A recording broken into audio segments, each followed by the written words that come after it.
The last few years have been a wild ride for investors, to say the least. But while global uncertainty continues, some things do remain certain. And taxes are very much one of those things. There are some major changes in 2023, so in this video I'll explain what those are and how you can make the most of some tax-free options. Spoiler alert, it might have something to do with ISAs. Take a look.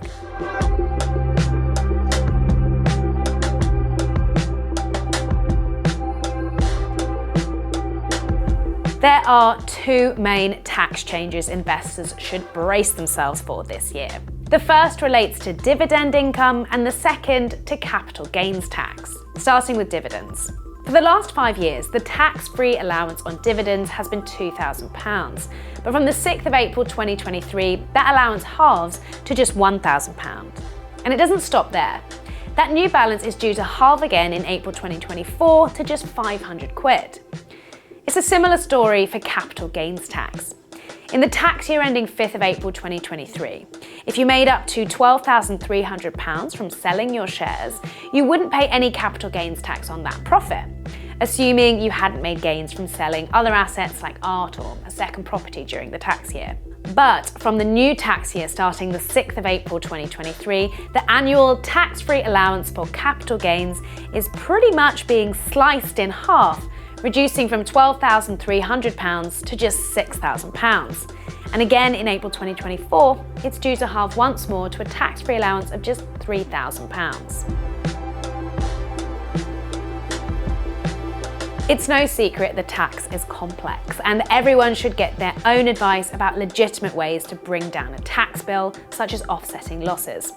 But if you think you'll be one of the many people affected by these changes, it could be worth considering a stocks and shares ISA for your investments if you don't have one already. With a stocks and shares ISA, you're allowed to deposit £20,000 each year, and you don't pay tax on any gains made. So if your shares are held in a stocks and shares ISA, you wouldn't have to pay dividend tax or capital gains tax on your investments if you've deposited no more than £20,000 total each year. It's worth noting that capital gains tax and dividend tax in Scotland are calculated on the UK income tax thresholds, not the Scottish income tax bands. Let's say you're a basic rate taxpayer and you earn £2,000 in dividends on shares that aren't held in an ISA. If you earn this amount before the 6th of April 2023, you wouldn't pay any dividend tax.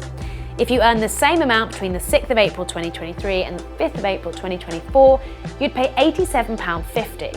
And in the following tax year, it would be £131.25. When it comes to capital gains tax, if you were a basic rate taxpayer and made £12,300 profit from selling your investments, including shares that aren't held in an ISA, you wouldn't have to pay any capital gains tax before the 6th of April 2023. If you earn the same amount between the 6th of April 2023 and the 5th of April 2024, you'd pay a tax of £630. And in the following tax year, your tax bill would be £930. If you're a higher or additional rate taxpayer, you can find out what you'd have to pay by clicking this link here, which takes you through to our full guide. In the scenarios I just mentioned, under current tax rules, you'd pay zero dividend tax or capital gains tax if those shares were held in a stocks and shares ISA.